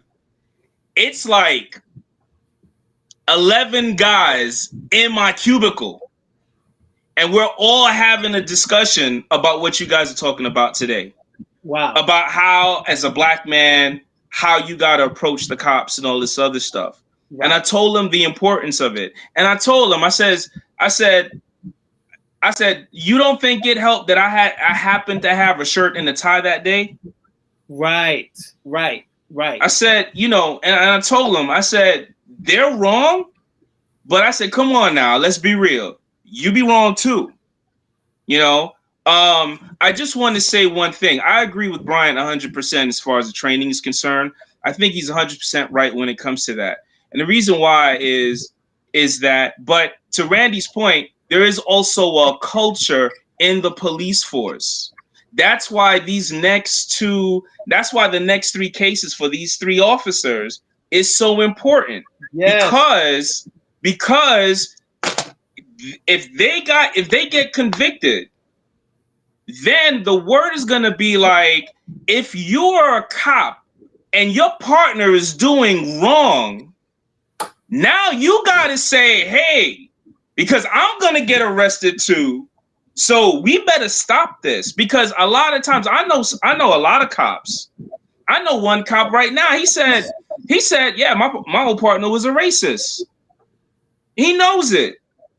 You know, so what I'm saying is that I'm not saying that the other 3 cops were racist, because they, you know, there was one white male, black male, and Asian male, right? Yep. Or descent, right? So the culture has to be like, no, because we all going down. Not you cover for me, you know. And that blue wall, is that what they call it? The blue wall or something like that? Absolutely. Yeah. Absolutely. And, you know, and you can't, if blue wall is for like, if you know that your partner is right, you're helping, you know what I mean? But if it's some kicking the stuff and planting stuff, no. Putting your knee in people's. That George Floyd thing, that blue wall was in effect, because until that 17-year-old girl's video was released, that's right. The accounts of what happened. That's right. totally different. 180 degrees in the other direction. Exactly. Which is why this case with the other three is just as important as Chauvin. It's so important. Lastly, my friend, his mother, Reggie, Shaka. Shaka's mother is working on her dissertation on training, and this was way before all of this stuff. But she's working on a dissertation on training law enforcement on how to handle people with mental health issues. Nice.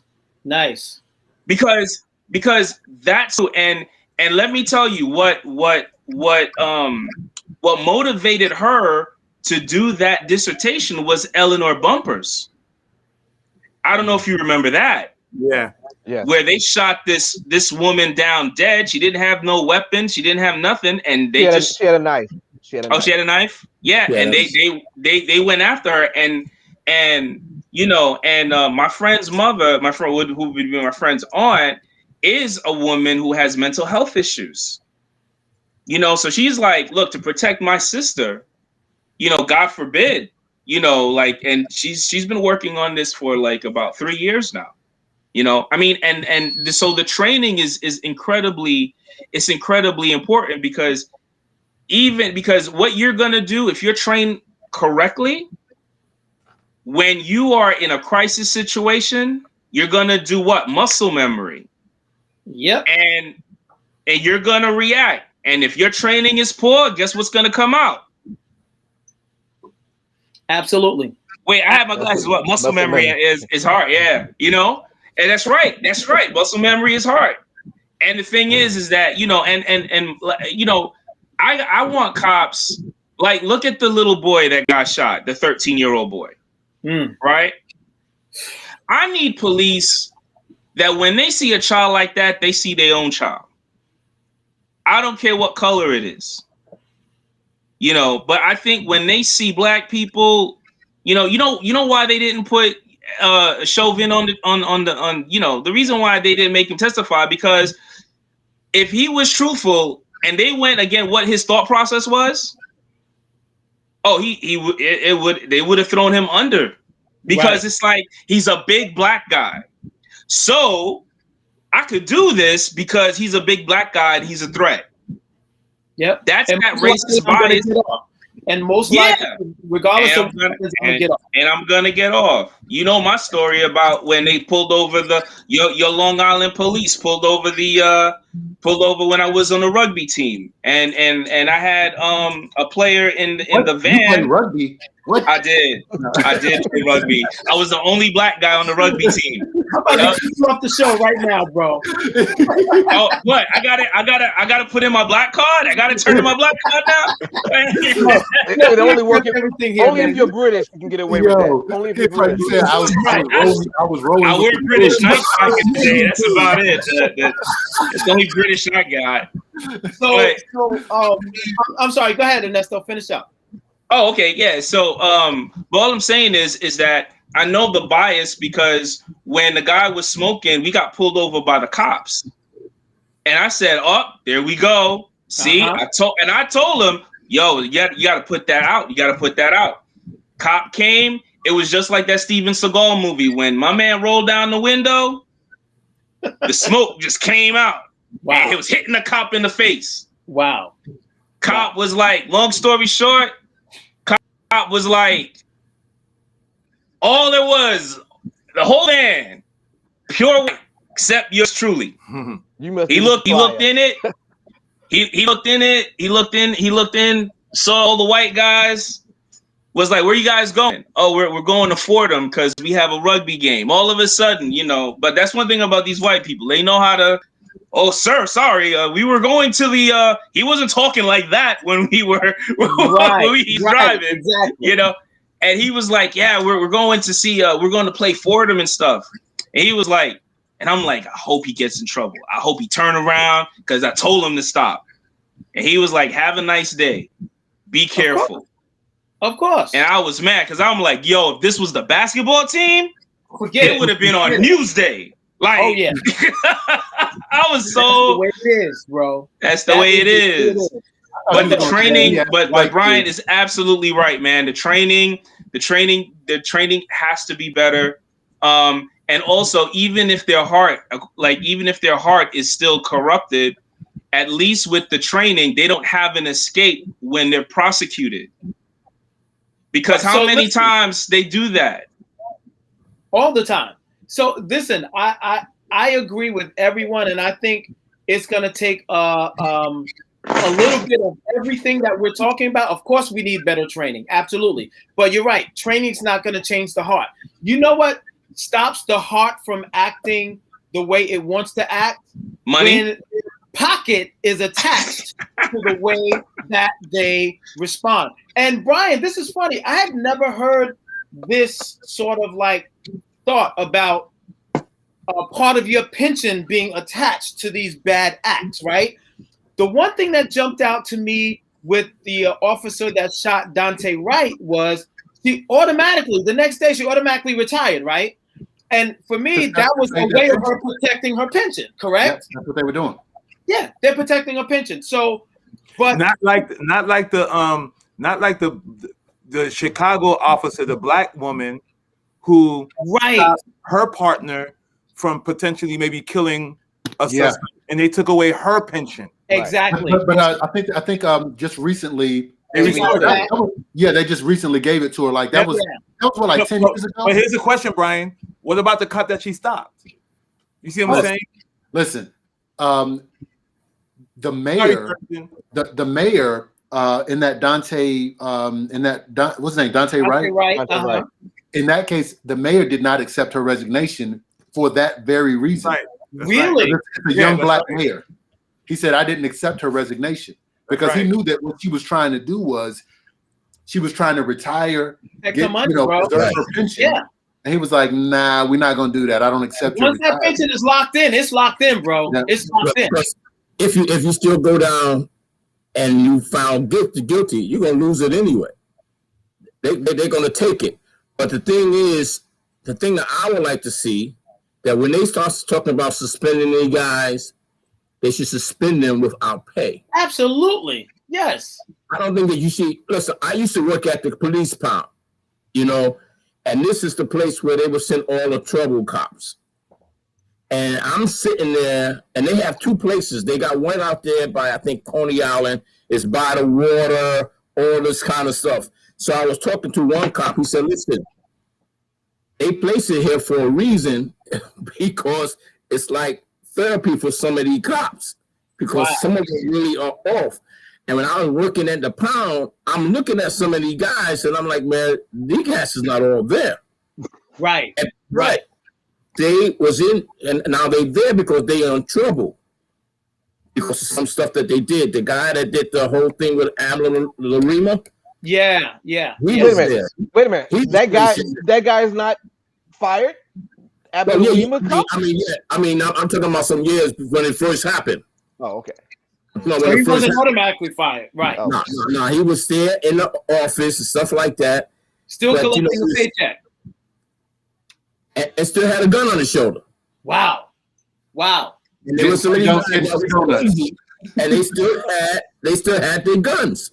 And you could see that they was not there. But I mean, so my thing is, if you're gonna do them, just don't suspend them and put them in the office. You suspend them and take away their pay. Right. If you found innocent, then you get your pay back. We give you all that. But if you're not, you shouldn't think about that. Right. Hit them in their pocket, and I guarantee. And like you said, see, my thing, I always had this thing when I was talking to a lot of cops around the ministry, and I always say, tell them, I said that we were joking, and I said, you see that? They go, I don't see nothing. I said, see, that's the problem with your guys. Problem right there. Right. Guys will never want to see anything, and now we just joking back and forth. But I said that. So my thing is always, you got to hold these guys accountable. Like someone said, if your partner is doing something wrong and you don't speak up, then to me, you're just as guilty. And I want to talk about the culture behind that as well.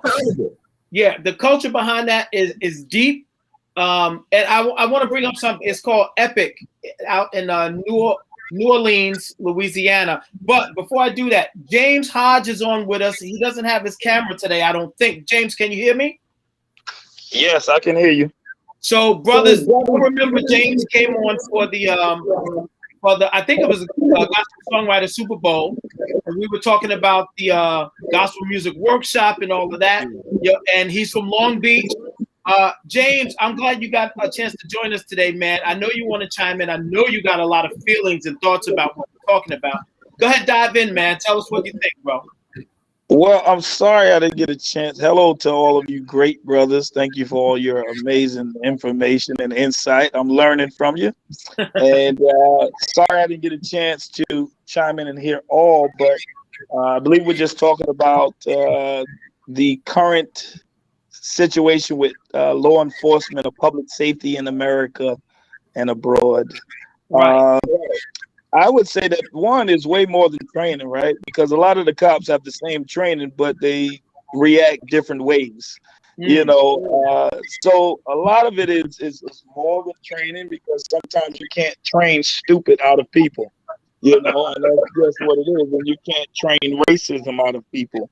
Right. You know, it's like two different cops with the same exact training responds differently to the same exact situation.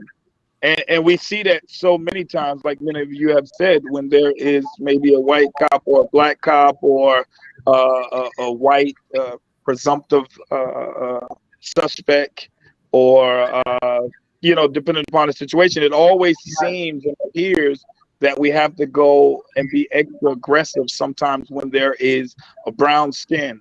You know, when there is a little bit more melanin in their skin, we just seem like we have to be more aggressive. That's why some cops, you know, you can go through the academy, and you know, one of my things is that sometimes we put too much on cops. We want them to be social workers. We want them to be, you know, we want them to be everything, but we can't, you know, again, let them get away when police brutality and these acts of violence happen way too often. And that's what has been happening, you know, a lot. And you go to the start of police. So it's systematic and structural racism and this violence that was built inside of the system of policing, you know, and public safety, you know, because again, you know, when you say, did they have to pull out a taser? Did they have to pull out a gun or whatever? It just seems like when there's a black person in their mind, psychologically, and thinking, maybe because they've been in their boxes, or maybe because of what they saw on TV, what they perceive and their perception, they feel like I have to pull out a weapon.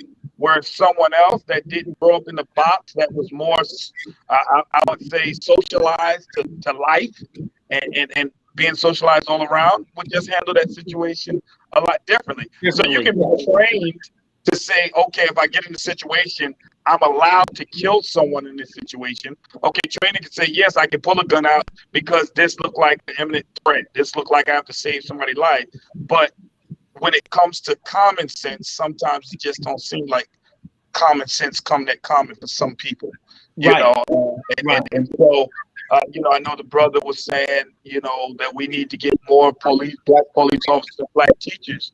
The fact of the matter is, yes, we do need to get more, and there is a lot more that are out there waiting to be hired. So, you know, one time the superintendent was telling me, you know, well, we need more black teachers. I was like, well, hire them, because they're there. You can't tell me you have all of these HBCUs and other schools, and there's not people that went to school for criminal justice and waiting to be in law enforcement, waiting to be teachers. If they really want to hire and diversify, they can do that. But like I said, I just believe it's more than training. Training is very important, but it's what's in their mind, and it's what they are observing. Because when you look at a lot of training things where they go through and a white guy jump out with a gun, and a black guy jump out with maybe jump out with a wallet. it's always probably, it's not even sometimes, but the majority of times, that black person is always seen like he's going to get killed or shot way more. Right. Yeah, but on that, we're talking about implicit. We're talking about implicit bias. So if you are taught, if you're taught as an adolescent, as a teenager, and then and then that comes up in your adult years, you're taught that black people are dangerous and all this other kind of things. That's still in your teaching. Teaching is just synonymous for training. So in Newark, New Jersey last year, Newark had a significant decrease in violent crimes and homicides, and we all know about Brick City. You know what I'm saying?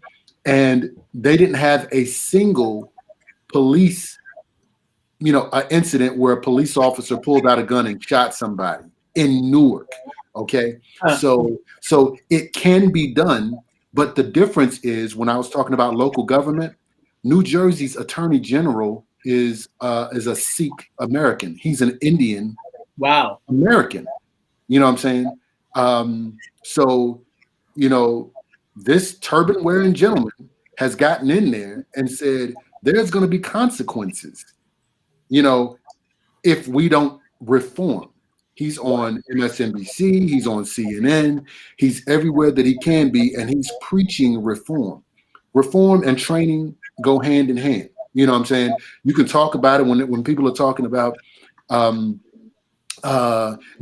the police, and it's a headline. People don't understand that under that, defunding the police doesn't mean not paying the police. It means not paying the police, just for absolutely nothing. There should be policies in place that say this amount of money is going to be earmarked for this amount of money is going to be earmarked for that. There's way too much money going into weaponry and things like that, and not enough going into, as the gentleman just said, into looking at diversification. When we talk about these diversity classes in corporate America and different companies, it's great. And I posted on this a few weeks ago. It's great that they're extending this olive branch. The bad thing is, how do you diversify and the person that's leading in the diversification is a white person? Like that. Like that's the funniest thing to me. You're talking about, oh, well, we need to do this, we need to do that. And then the person that's in charge of your diversity training is a white person who still has no clue, what's going on. Like, we're not even talking about like a co-chair type situation. Like, yeah, Karen is in charge of diversity training. And Karen didn't know anything about it before, getting a $20,000 raise and a title. Right. And so Brian, I will say this. There are some white people that could lead those type of initiatives. I've seen them. I've seen their work. I've seen their results. But you're right. It's not just any white person, just like it can't be any black person, right? A lot of organizations will say, okay, we need to diversify. We're doing DEI. Let's grab the first black person we see in the organization and put them in charge of it. But if that black person doesn't have, and Randy and James, I was getting some feedback, so I muted you. So if you want to jump in, just unmute yourself and jump in, okay? I just wanted to let you guys know that. But I think it's possible to have a white person lead diversity, but they have to have the mindset and the training and the education behind it to get it done. Exactly. Cultural competency. They have to have it, man. They have to have. I've seen some some white people, and it's usually white women, that are phenomenal in doing DEI work. But you're right. You can't tell this HR person that has been leading and has been hiring all white people to say, okay, we need to diversify now. They wouldn't even know where to start. They don't even know where to look for black people. And it's basically like policing themselves. It does not work. It just is not possible. And then I wanted to jump back to this, and I'm interested, Brian, in your thoughts on this, and James, your thoughts on this as well. We talked about the police officers that are coming to trial soon, and they stood on the side and they let Chauvin murder this man, they didn't step in. Now, I know what has been told or what has been talked about is there is a culture about when police step in, just like the black police officer woman that we talked about. She stepped in and told her partner that you're going overboard. She lost her pension for years, right? And she was sort of like kicked out of this whole club. There is typically some type of retribution that comes along with you stepping in or making another officer look bad or trying to step in that way. In New Orleans, there's a program called EPIC. Ethical Policing is Courageous. And there is protocols for officers either reporting or stepping in and then being protected from retribution from their peers. This is something we talked about when we were doing the police reinvention and reform in New York with our local community. But it's something that really needs to be addressed so that police officers feel comfortable coming forward. Now, what we watched in George Floyd, that was absolutely ridiculous. You watched him murder this man. And not always is it that extreme. You know, sometimes you need to step in and tell your partner, dude, you're going a little overboard. Bring it down, bring it back. That's a part of de-escalation. You have to be responsible for that. And I think we're headed that way, but you know, we often say we're headed in this way, but it takes so long for us to get there. When in our minds, it's like this should be happening tomorrow. Like we shouldn't have to wait for legislation for 6 months for the next vote. We shouldn't have to wait, but that all comes along with who are we voting for in these local elections? Who are we putting in place to make these things happen? I think New Orleans is on the right track. There are a lot of other organizations and departments that have these type of things in place, you know, but when you are living in a mostly conservative area, a lot of these things are going to get a lot of pushback because they don't want to change. They like status quo and they don't want to change. And now they like status quo, you know, because it benefits them. You know what I'm saying? Yeah. That not having that change benefits them. But I mean, one thing is with Derek Chauvin, the writing was on the wall and people just ignored it. You know, it was that blue wall thing that we keep talking about. Uh-huh. Chauvin had dozens of previous infractions. You know, I think he also had on record that he was a part of 3 or 4 previous or prior cop-involved shootings as well. Wow. You know what I'm saying? So the writing was on the wall, but just like I'm trying to remember the instance where there was another police officer that did something, and I think right after that he was given the highest honor of the city by the mayor or the governor or something like that, where they named him police officer of the year. Wow. You know, after this very serious, you know, nefarious infraction. And it's like, if we think that you're one of ours, then, you know, we're gonna rock for you as long as we know that you got our back. And like I said, with my own personal experience, I saw it. And right now, you know, I'm, you know, in negotiation with the city. They're trying to pay me off. You know what I'm saying? Because I put the screws to them and I was like, listen, you know, you guys had unfair hiring practices. I pointed that out to the black HR director. But I think as Reggie and Vaughn were talking about, she's trying to protect herself. She's been working there for 25 years. You know, so her thing is, oh, Massa been good to us. I don't know why they want to leave. I don't know why they want to leave, you know, from but from Harlem, what was it? Harlem, whatever it was. But but basically Hollywood Shuffle. Yes. We's dead, boss. You know what I'm saying? Yeah, he feed us on Sunday. He closes on Monday. He feed us. But she's sitting there trying to protect her pension, trying to protect herself, and not worried about, because what she said to me to my face was, "Oh, that's not right. And if they don't give you a fair shot, I'm going to be investigating them for unfair hiring practices, because you're absolutely right. There's no da-da-da-da-da." But they say that to your face. Oh, yeah.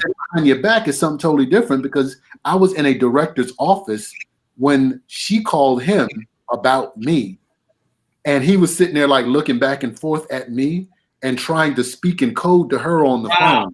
Wow. And I'm sitting there like, man, like, who do they think they're dealing with? But you're not going to be able to get them to change their culture at a human resources level, at a city manager level, if it doesn't come from the highest local position, then it's not going to happen. And we have to be in the local elections for aldermen. Yep. For, like I said, for mayor, for city council, and letting them know. But it's an inconvenience to our people. You know what? I'd rather hurry up and get home and watch Basketball Wives, you know what I'm saying, than take that hour, 2 hours and go around the corner, or get on the train and have to go up to this precinct where they're having this meeting, this local city council meeting, and letting people know, look, this is what's going on and this is what we need. If police officers, as Randy was talking about, if police officers' pensions are somehow affected, after a certain amount of infractions, you know what I'm saying? If there's a cop involved shooting and you're found guilty, listen, I don't care if it's a wrongful death. If you wrongly shot someone and killed them, then you should lose all of your situation. Absolutely. Your training didn't work, and we are sorry. You cannot be a police officer anywhere. Right. There are too many cops that have shot somebody in Cleveland and just go to another department, dude. Somewhere else. That's what happened with what's the young boy who was Tamir Rice. Tamir Rice. That's what happened with Tamir Rice. The cop was out of order and was fired in another precinct in another state, and just was able to go. And they did no research. They're looking to this man's past, and he was giving them a job on another police force, and he shoots a young kid. The sad thing is they may have even looked into his background and still hired him, because that's how they stick together. But what they look at is the certification. That certification certified? Button is on there. Right. They're like, we don't have to send him to training. We can just give him the badge. I've already been told. Yeah, they told me. But listen, before we go any further, I wanted to go back to something else you said, Brian, and not to take away from the seriousness of it, but you used the word nefarious, and that just jumped out on me. When is the last time anybody on this call has used that word? I mean, listen. I still watch superhero movies. Regular word. Yo. But you threw that in there real nice, bro. That was real good, bro. Real good. Hey, Nestor, I appreciate you. James may have used that word too. James will pull out a word like that quick. Yeah. I gotta give it to him. But they gotta get rid of the qualified immunity too. Say again, James. The qualified immunity. They have to get rid of that so other people can know what's going on when they're going to. And I know they're trying. They have a bill now. They're trying to get rid of that on the federal level, because a lot of these cops have their records and stuff covered up, and they go other places, and a bad cop just going somewhere else. And like the other brother just said, they show, hey, I got 5 years experience, I got 10 years experience, and now I just get hired. I don't need the training, so you save $6,000 or $10,000 on the training. I've already been trained. I'm already a cop, and they put you in the car immediately, but don't know all of the bad stuff you've done because their record is sealed and covered up. And that's what happens with so many of these officers. They go from place to place with bad records, doing more and more. You know, so another thing is real quick. Of course, I say this, Thurston. A lot of times, you know, officers have not just officers, but officers have they have our community look at our community in certain ways. You know, it's like a lot of people think pit bulls are the worst dogs in the world, right? The most vicious. They think that pit bulls are. Meanwhile, I was an animal warden at one time, and I know pit bulls are like the nicest dogs in the world. And so, and I say that to say that sometimes it's the perception that is always thrown of us that we're vicious, we're violent, we're this, we're that. And you could be the nicest person in the world, but just because you're a big black man, and see, Thurston, I know you've been doing your push-ups. Reggie looked like he done did some push-ups, and you know, so it's like, you know, you brothers would have to be scared. You know, I mean, because you guys, you know, like I said, you're eating your Wheaties and doing your push-ups, and it just seems like when you're a little bit bigger, when you're a little bit darker, I have to be scared of you because of the perceptions that is thrown out there. All these things on TV, you being in your box, never being around black people, and then it's like, as soon as they get to you, even their voice tone is different. And you're like, hey, how you doing? How you doing, you know, so that's what I say. It's again just in their mindset that they can all be trained 100%. We know we need more training. We definitely need more training. But also a lot of these things that police officers do, they need to be taken out of. You know, the police officers are not mental health counselors. And I don't know if any of you guys have Sean King on Facebook, but you need to look at a new video that he just put up, you know, probably a couple of hours ago. He just put up a new video where the cop in the back seat shot through the window and killed the guy, shot the guy, and said that he had a gun. Now, when they got out the car and they got to the guy, the cops started cursing because the guy was on his knees, had his hand up. He had a hammer in his hand, but he had his hands up.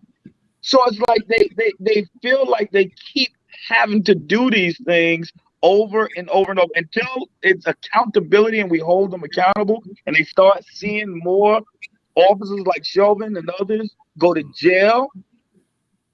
I think it's a lot of different factors, and also the whole George Floyd accountability, his bill that's up for a vote or they're trying to get passed. I just think holding them more accountable and taking more off them. And when they say defund the police, some mean totally defund police, and some mean take monies out of police budgets and put into other programming. Invest into communities, invest into low-income communities, invest into education, invest into programs, invest into a lot of things, and you'll see those communities that you feel like have most problems will change for the better. There's no doubt about it. So, James, before you end, because this is going to be our wrap-up, I want to make sure that you get your last word in, and that was a great last word, but you have anything else you want to add before I go around the circle for last word? Well, I just want to, I would say that everybody look at the People's Plan. You know, it's a plan that the Long Island group put together for police accountability. It was put together by former police officers, detectives, attorneys, defense attorneys, prosecutors. It was put together by so many people, and it was worked on for probably over a year, and it's solid. And I ask all of you, please look up the People's Plan here in Long Island. And it's something that we've been pushing all over. And I think it's, again, it helps the conversation. It's a solid plan, the People's Plan. And I ask everybody to look at that. Absolutely, James. Thanks for joining us today, man. I really appreciate anytime you come on. Make sure you save that link, man. So anytime you want to jump on, that same link will get you here with us. And I always love your insight and your perspective on all these things we're talking about. All right, I love you, bro. Thank you. Let's go around. Final words, guys, on whatever we've been talking about. And anyone want to jump in first instead of me choosing? Who wants to jump in with their final words? I think so much has been said, that so many valid points have been made, on both sides, pro-police, anti-police. I I don't want to say anti-police, anti-police brutality, I should say. Right. I think so many good points have been made. I don't think there's anything else I can add to anything that's already been said. I just like the idea of what a few people have said. Accountability is important. Holding the police accountable, and for us also being accountable for our own actions and for what we are teaching our youth and how to address the situation. Absolutely. Thanks, Vaughn. Thank you, bro. Who's next? Who wants to jump in next? I'll jump in. Always awesome. Learning, listening, sharing.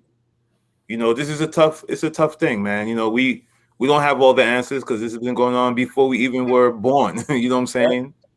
And it was a song it was words from a Billy Joel song, right? We didn't start the fire. It's always burning. Right? It's been always burning since the world's been turning. I just thank God for the platforms that we have to do what we can. You know what I'm saying? And we gotta keep just making that noise. Can't take our foot off the gas.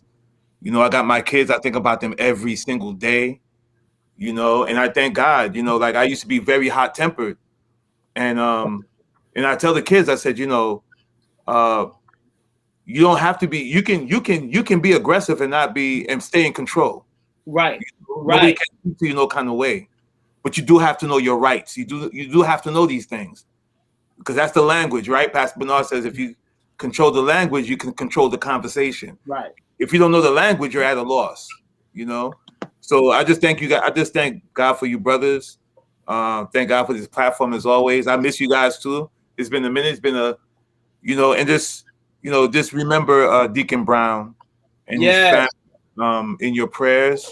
It's a really shock. It's a shock. But you could tell if you go all over Facebook, you see how loved he was, how respected he was, and just keep his family in prayer. His family, though, they're handling it like royalty. They really are, man. And the wife is if you know his wife, she put some words out, and it was really powerful and like ministry to us. So just keep that family in your prayers. Thanks, Reg. I appreciate it, brother. Appreciate you. Love you, man. Always love your insight. Who's jumping in next, man? I mean, I'll just say that I just think that we have it's like a lot of mixed feelings, man, about this thing. I mean, I think that people have lost the respect for the police. And this is one of the biggest issues because they just don't respect them anymore. I mean, the guys get hot tempered because, you get sick and tired of it's like almost harassment, you can't even be out in front of your own house and cops pull up and they ask you if you live there. What are you doing? What are you hanging out? I live here, that type of thing. And I have seen and heard stories like that. I mean, it's just like sometimes they just look for stuff. And, I'm just, it's hard to try to, I try to keep a level head. I try not to let a lot of it get to me. You know me, things. I try to let it get to me as some things, because I just feel that, listen, the only way that you're going to start getting these guys under control is when they start getting locked up. I mean, I just feel that, listen, if you shoot somebody and they don't have a weapon, that's murder to me. I mean, I don't want to figure out what the circumstances, I thought, all this kind of stuff. I mean, I don't think that every time you stop somebody that they should wind up, your gun is coming out. That's the first thing that you have to pull out. That's me. I mean, it's just that I believe that there's other ways that you should be able to handle it. Every situation that you step in is not a dangerous situation. If you pull somebody, I got pulled over the other day because the cop said I ran a stop sign. So I didn't get all up. I just waited till because I saw she was running a license plate, so I just sat there, played it cool. When she came down, I rolled the window down, and she what stopped me for? I said, I really don't know. And she said, well, you did this, and that. I said, okay. You know, I gave her my license, gave me registration, I gave her my registration, I gave you this. I mean, and I gave it to her. She went back to the car, waited, gave me the ticket, I drove off. I mean, but then sometimes I was coming to the church one time and I'm driving, it's late, I'm drinking coffee. So I saw these cops pull somebody else over, then all of a sudden they come behind me. So now I pull over. And the way that this guy was speaking to me, it got to me. It makes you like, all of a sudden you start finding yourself, you're drilling like Reggie say, start coming up and you start finding yourself getting angry because it's not necessary. Right. Somebody did. I'm speaking to you in a nice, calm manner, yes, sir, no, sir. I'm old enough to be this dude's father. Right. Yep. You know what I'm saying? But the way that he was speaking to me made me mad. And that's the thing. And the first thing they want to jump up and say to you, why are you getting hostile? I'm getting hostile. It's like you want me to go there. You want to push me there so that you can now do what you do. And I just think, sometimes you just get sick and tired of it. And sometimes I don't even like listening to the news, man, because every time you turn around, like I said, since that verdict, there has been at least 6 to 7 killings right behind it. Like every other day, somebody was being shot, somebody was being killed by police. And so now, what do you do? I mean, you just get lost of words, man. You just got to keep praying and just trust God, man, that things just going to turn around. And I believe things are going to turn around because they're going to start making people more accountable for what they do. I definitely think we're in the process of the change. We only see what's happening now, but I truly do believe we're in the middle of the change process. And, we hopefully towards the end of our lives, we'll see significant change. Our children and their children, I think that's everyone's hope. But, we definitely want to. One thing I think, sure. I wonder how things would be if they didn't have that gun on their hip. How would they react? Because I know, like in London, at certain degrees, you don't have a gun. Right. You got a stick and a taser. That's what they give you. Only certain officials have a gun. But I know a friend of mine whose wife became a cop, and he said as soon as she became a cop and she put that gun on, she said she changed. Wow. She said her demeanor, everything changed. And to the point that they would be driving in the car and she'll see something and she's ready to run over there and she's not on duty or nothing. He's like, yo, man, what you doing? Because she got that gun on her hip. Right. So and she was no more than about 4'5". It's a powerful thing, man. It's powerful. The unfortunate got that gun on that hip. And right away, he said, soon as she passed the academy, got that gun, she said that her whole demeanor, everything about her changed to she's ready to pull out that gun. She's coming out with it. She's quick with it. And he's like, had to calm down. Like, calm down. What are you doing? You got the kids in the car.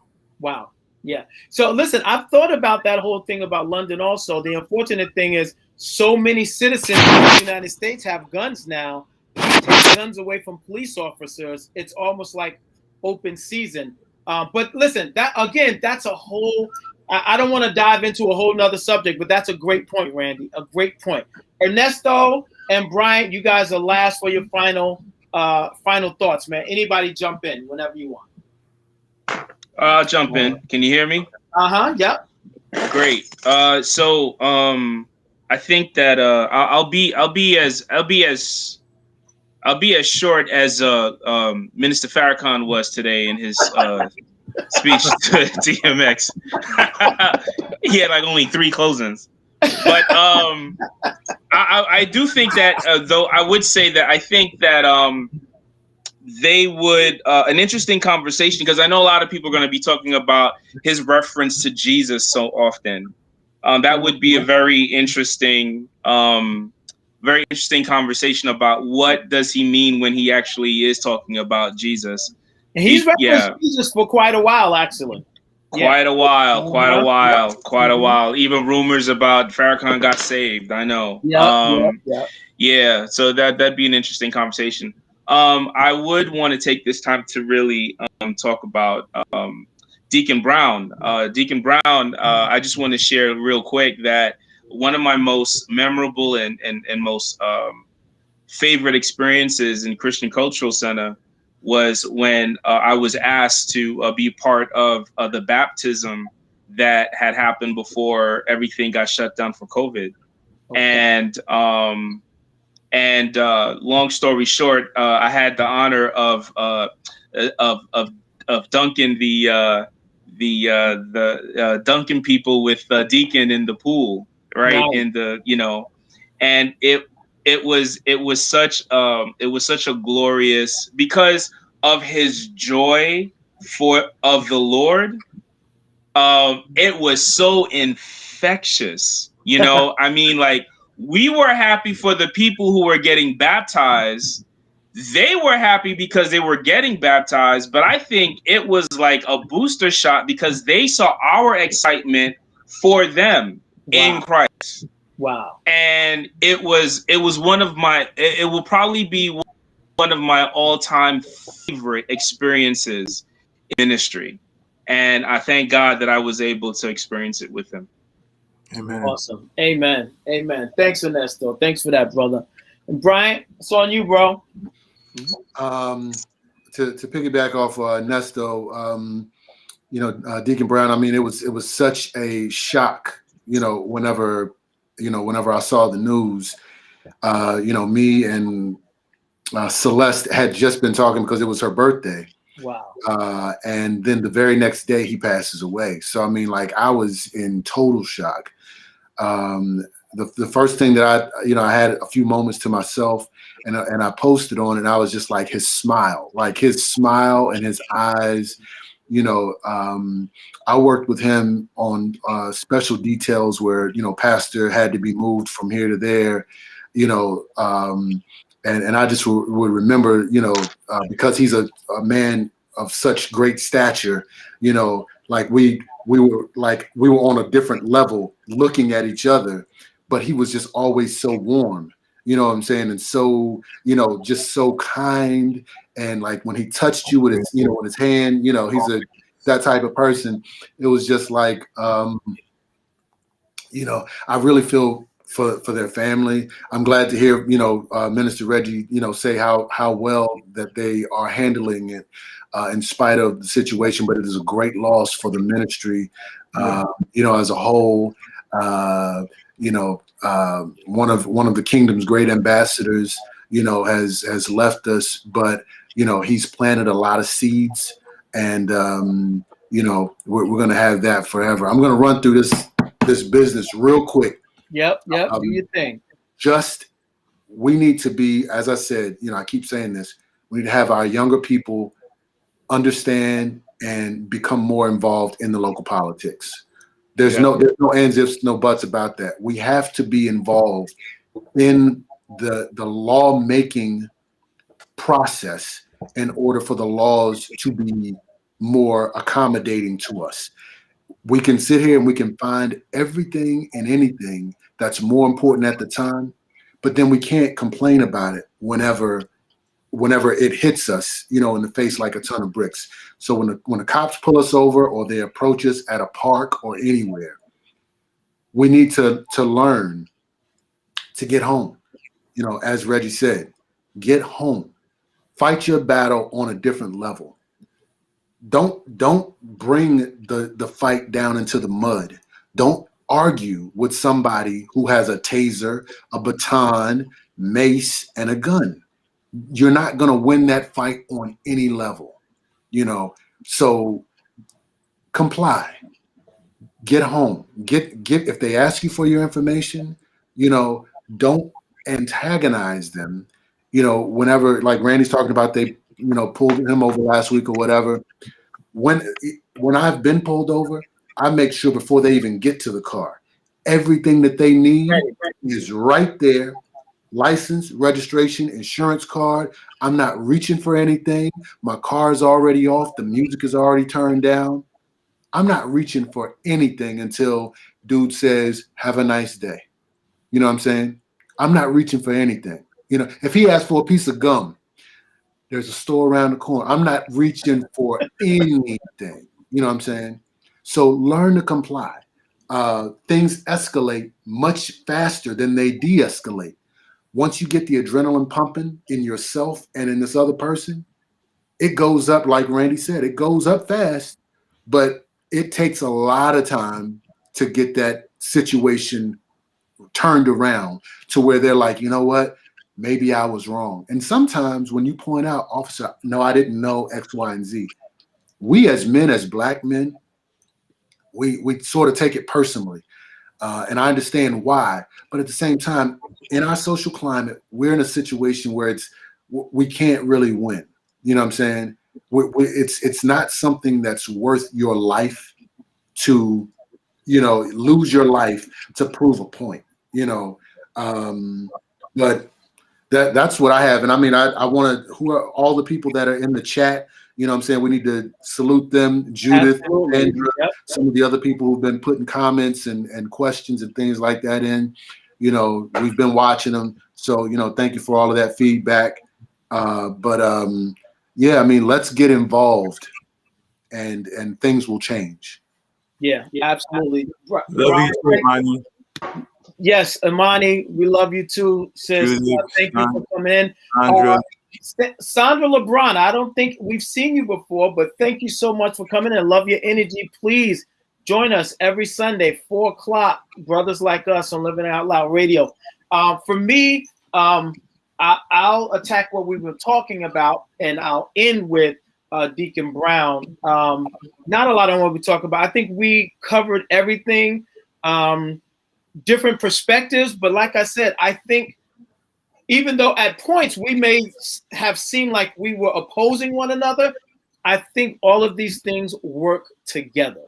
For me, I just believe that the way you may not change people's heart, but you can change their actions when you hit those pockets, dude.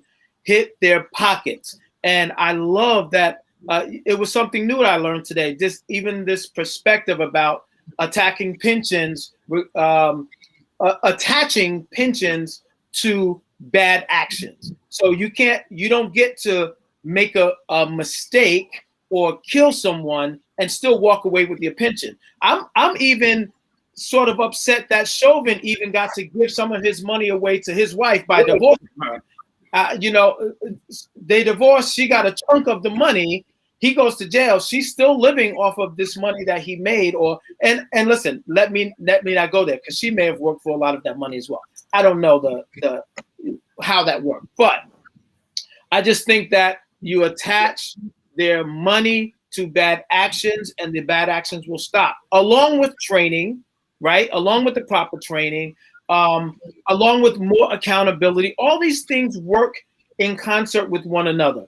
So I think it's a very important subject. It's something that we need to talk about, and we got to keep our foot on the gas and keep it moving. But I thank all of you guys for your insight, and everyone that's watching online, on YouTube, on Facebook, commenting and questions. We appreciate each and every one of you. We really, really do. We want you to come back and join us. If you have ideas for shows, please send it to us at lolradiotv@gmail.com. Leave it in the chat anytime. We truly appreciate you. For Deacon Brown, man, it was tough. You know, Erica really, really took it hard. When we came to CCC, he's always been this presence, man.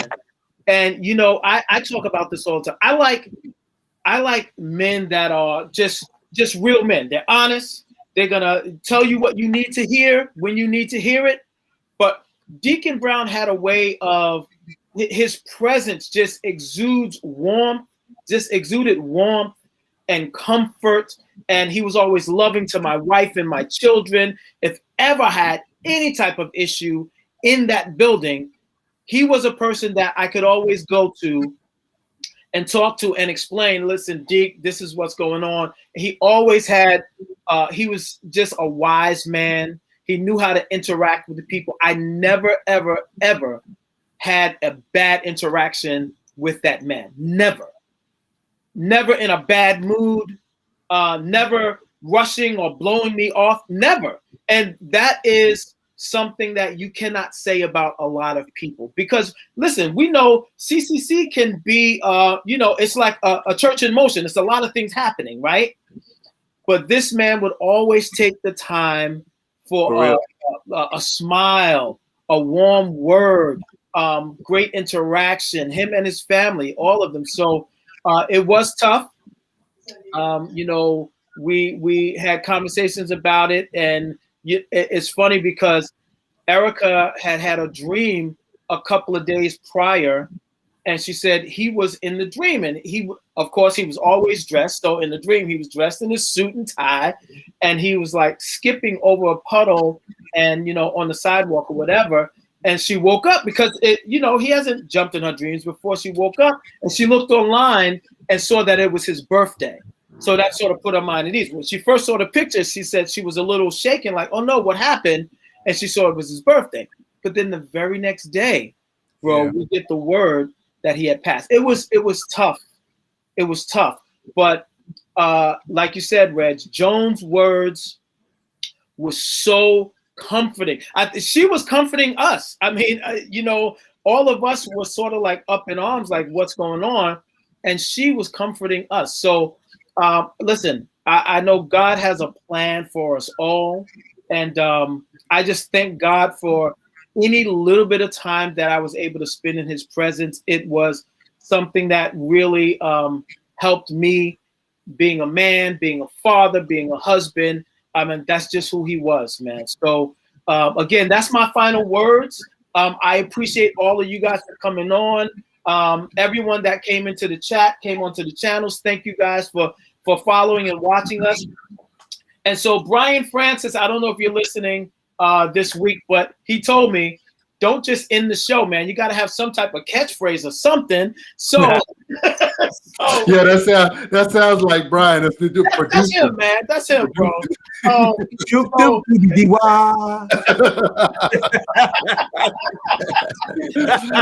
would just tell everybody, don't just enjoy life, but embrace it and live it out loud. So until next time, we love you, and we look forward to seeing you next week. All right. God bless you all, man. Love you guys. Love you guys. Love you, fam. Love you guys.